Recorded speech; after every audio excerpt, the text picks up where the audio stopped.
Een CD-release anno 2017. Wie doet dat nog? Nou, Pia Douwes. Life is just a bowl of cherries. Don't take it serious. Life's too mysterious. Gefeliciteerd. Ja, dankjewel. Het is natuurlijk wel geweldig, hè? Zo'n CD opeens. Ja. Ik moet natuurlijk zeggen, wij mensen van 2017, een CD. Wie geeft dat nog uit? Maar jij wel. Nou ja, iedereen heeft al een CD voor zichzelf. Heb ik nog nooit gehad. Dus ik dacht, al is het maar voor mezelf, om mijn hele carrière op één CD te hebben, dan is het al leuk genoeg. En nu blijkt dat er al een tweede persing is. Dus hoe leuk is dat? Doe je nu ook aan vinyl? Want dat is ook erg in de laatste tijd. Dat is dus ook een nieuw idee van de platenfirma geweest. Om 500 stuks op vinyl te persen. En dat zijn natuurlijk exclusieve, mooie exemplaren. Ja. Voor de ware fans. Voor de ware fans. So keep repeating, it's the batteries, the strongest dawn must fall.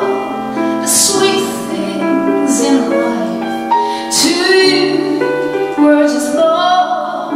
So how can you lose what you've never owned? Even over de tracklisting. Ik zie dat het allemaal Engelstalig is op de bonustrack na.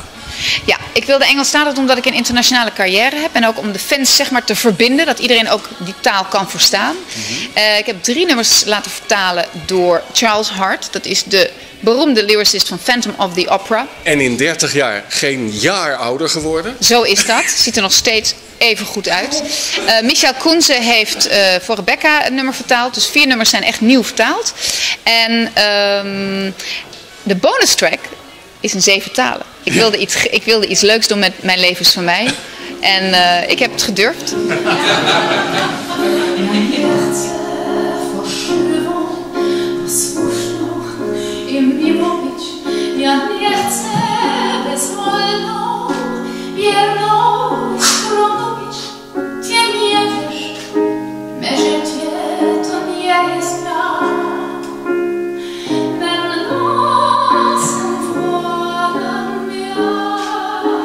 You are very special to the album because you translated Mijn leven is van mij.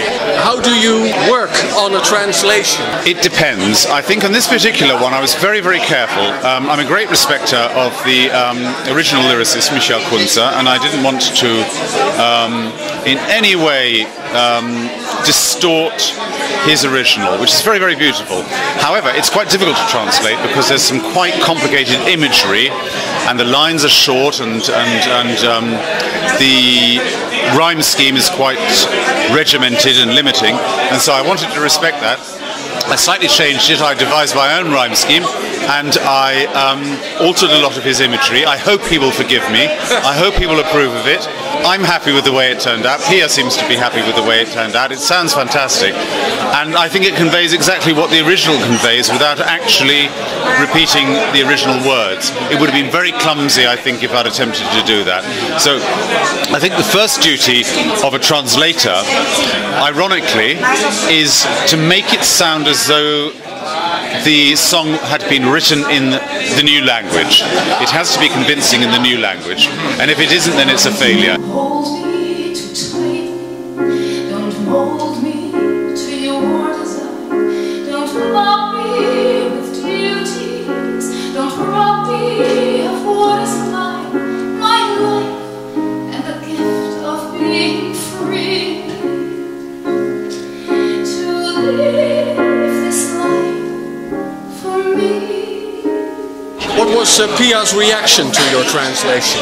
Very positive. I was expecting her to tear it to pieces and put, take all the words apart and say, well, this doesn't work and that doesn't mean this and I can't sing that. And she wasn't. She was wonderful. She just worked with it.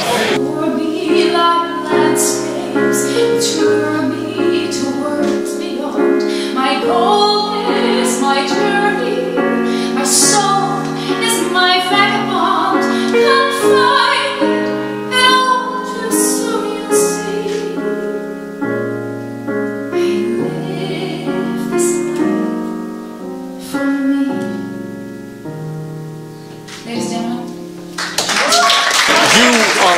lyricist of The Phantom of the Opera. Are you more comfortable writing your own words?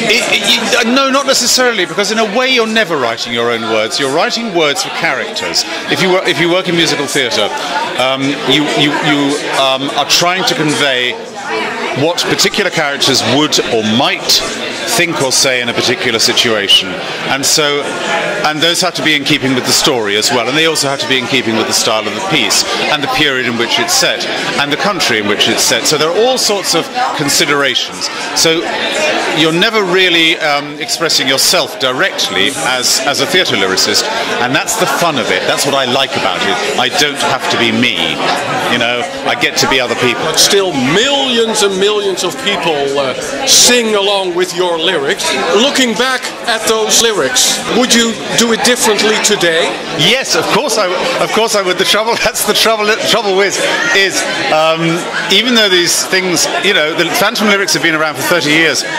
I'm horrified to say. Well, I'm delighted to say as well.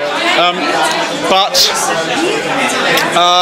every time I hear them, no matter how embedded they are in people's consciousnesses, and of course many people who know the lyrics of the show are considerably younger than the lyrics are, and the show is. And but when I hear them, I immediately go back to the point at which they were created. So I'm still at the writing table rethinking them. And of course there are things I would change. There are things I would want to... Please share with us some lyrics you are ashamed of nowadays. No, I'm not going to do that. There are sections, there are bits of music of the night I wanted to change, but there were demands made on me by the actor. And, you know, I was 24 at the time, and 25. So I didn't have very much bargaining power, so I didn't argue very strongly.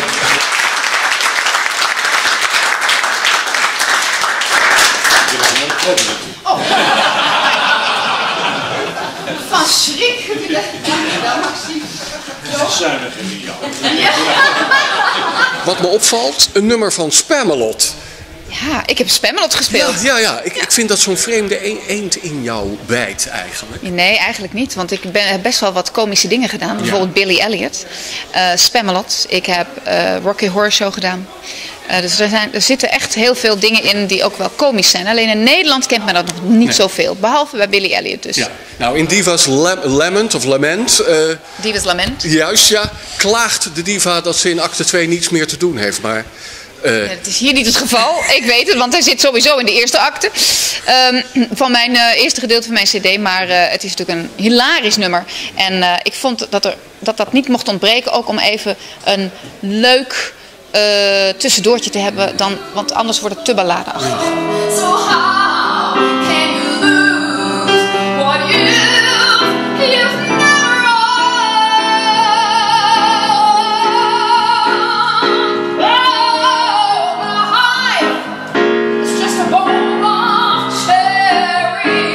Tientallen jaren live performances. Hoe is het om in een studio te staan? Heerlijk. Ik sta op 65 cd's, dus ik heb heel veel studiowerk gedaan. Ja. Ik vind het heerlijk om te doen, want je kunt alles perfectioneren. Je kunt nog meer met je stem doen. Zalig. Ja, jij lijkt me meer een one-taker, maar... Ik heb toevallig, op deze cd staat 1 one-taker, ja. Ga ik niet verraden welke. Prachtige, mooie, vertellende, prachtige stem die zo van jou is. Wees Joop heeft jou de cd overhandigd tenslotte. Dat was een heel roerend verhaal. Dit is eigenlijk een levensbepalend moment voor je. Ik heb me dat niet gerealiseerd toen ik de tram nam hier naartoe. Ja, ik ben heel erg ontroerd door zijn speech. Dat had ik niet verwacht. Hij heeft ongelooflijk mooi gesproken over mij. En denk ik, god, is dat... Wauw, waar heb ik dat aan verdiend? Nou ja, dat kan ik alleen maar aan hem vragen, want dat heeft hij zo gevoeld. Dat was zeer emotioneel voor mij. Ja. Deze man heeft heel veel voor mij betekend in mijn carrière en ook als Pia.